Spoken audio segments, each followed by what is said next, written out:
역사책만 보면 잠이 오는 당신을 위해 맛있게 즐기는 역사 한 입. 유럽 대륙의 영웅들을 차례로 만나보았으니 이제 대서양을 건너 신대륙으로 떠나볼 시간입니다. 미국의 국부라 불리는 남자.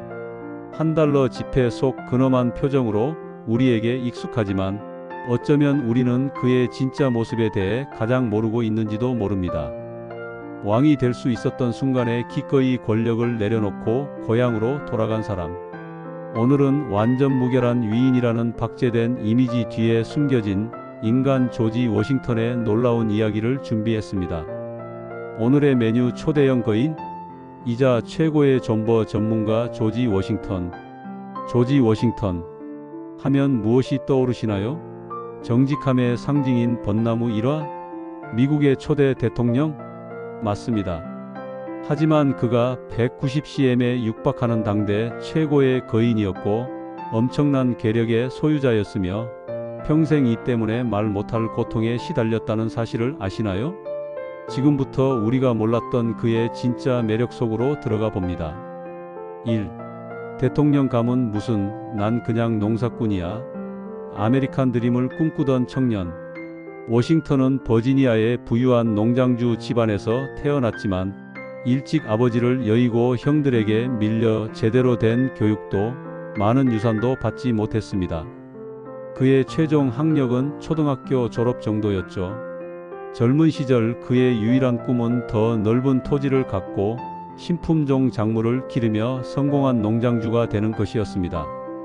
그는 토지 측량사로 사회생활을 시작했는데 이는 황무지를 개척하며 지형을 읽는 능력을 길러주었고 훗날 군사작전에 큰 도움이 됩니다.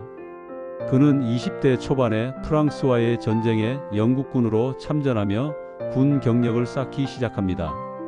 하지만 영국 본토 출신 장교들은 식민지 출신인 그를 은근히 무시했고 이는 그의 가슴 속에 영국에 대한 반감과 함께 아메리카인이라는 정체성을 싹 틔우는 계기가 되었습니다.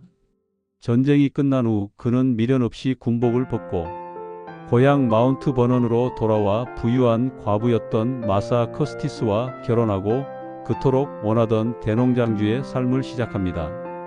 이때까지만 해도 그는 그저 성공한 시골 젠틀맨이었습니다. 2. 최강 대영 제국 vs 오합지졸 식민지 군대 이길 생각 말고 버텨라. 1775년 영국의 압제에 분노한 13개 식민지가 마침내 독립전쟁에 총성을 울렸습니다. 군 경험이 있던 워싱턴은 만장일치로 식민지 연합군, 즉 대륙군의 총사령관으로 추대됩니다. 하지만 상황은 절망적이었습니다. 상대는 세계 최강 대영제국 정규군. 반면 워싱턴의 군대는 농기구를 들고 막 모인 민병대 수준의 오합지졸이었습니다. 훈련도 보급도 무기도 엉망이었죠. 이길 수 없는 싸움. 워싱턴은 일찌감치 깨달았습니다. 정면으로 싸워서는 절대 이길 수 없다. 그는 과감히 전략을 수정합니다. 바로 존버 전략이었죠.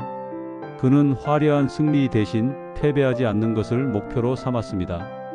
불리하면 과감히 후퇴했고 적의 허를 찌르는 소규모 기습 공격을 반복하며 끈질기게 저항했습니다. 그의 리더십이 빛을 발한 순간은 1777년 벨리 포지의 혹독한 겨울이었습니다. 보급이 끊겨 병사들은 굶주림과 추위, 질병으로 죽어나갔습니다. 군대는 와해 직전이었죠. 하지만 워싱턴은 따뜻한 막사로 들어가지 않고 병사들과 똑같이 눈밭에서 천막을 치고 고통을 함께했습니다. 그의 진심 어린 모습에 병사들은 감동했고 절망 속에서도 희망의 끈을 놓지 않았습니다. 그는 패배 속에서도 군대를 흩어지지 않게 지켜냈고 이 끈질김이 결국 프랑스의 지원을 끌어내는 결정적인 계기가 되었습니다. 3. 왕관을 거부한 남자, 나는 시민으로 돌아가겠소. 8년간의 끈질긴 전쟁 끝에 1783년 미국은 마침내 독립을 쟁취합니다. 전쟁을 승리로 이끈 워싱턴의 인기는 하늘을 찔렀습니다. 부하 장교들은 그에게 차라리 왕이 되어 이 나라를 다스려 주십시오 라고 간청하기까지 했습니다. 유럽의 역사였다면 당연히 군사 영웅이 새로운 왕조를 여는 수순이었죠. 하지만 워싱턴의 선택은 모두를 충격에 빠뜨렸습니다. 그는 단호히 거절하며 이렇게 말합니다. 그런 생각은 우리 군의 명예에 가장 큰 오점을 남기는 것이요. 그는 총사령관직을 내려놓고 시민의 한 사람으로 돌아가겠다며 고향 마운트 버넌으로 돌아가 버립니다. 권력의 정점에서 모든 것을 내려놓고 농부로 돌아간 그의 모습은 전 세계에 엄청난 충격을 주었습니다. 당시 영국의 국왕 조지 3세는 이 소식을 듣고 그게 사실이라면 그는 세상에서 가장 위대한 사람이라며 감탄했다고 합니다. 그의 이 위대한 포기는 왕이 없는 나라, 즉 공화국이라는 미국의 정체성을 확립하는 가장 상징적인 사건이 되었습니다. 4. 나의 이는 지옥과 같다. 초대 대통령의 말 못할 고통. 농부로 돌아갔던 그는 혼란스러운 신생 국가를 안정시키기 위해 또다시 부름을 받고 1789년 만장일치로 미국의 초대 대통령에 선출됩니다. 하지만 화려한 명성 뒤에 그는 평생 끔찍한 고통에 시달렸습니다. 바로 치통이었죠. 그는 20대부터 이가 썩기 시작해 대통령 취임식 때는 단 하나의 치아만 남아 있었다고 합니다. 그의 틀니는 나무로 만들어졌다는 소문과 달리 실제로는 하마의 상아, 소나 사람의 치아 등을 엮어 만든 끔찍한 물건이었습니다. 이 고통스러운 틀니 때문에 그는 항상 입을 굳게 다물고 있었고 대중연설을 기피했습니다. 우리가 $1 지폐에서 보는 그의 근엄하고 무뚝뚝한 표정은 사실 극심한 치통을 참고 있는 모습이었던 셈이죠. 5. 국부가 남긴 그림자, 노예 문제. 워싱턴을 완벽한 영웅으로만 볼 수는 없습니다. 그의 삶에는 노예의 소유주라는 지울 수 없는 그림자가 드리워져 있기 때문입니다. 그는 평생 수백 명의 노예를 소유한 대농장주였습니다.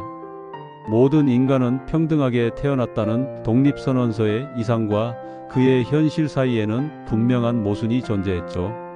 물론 그는 노예 제도의 비인간성에 대해 고뇌했던 것으로 보입니다.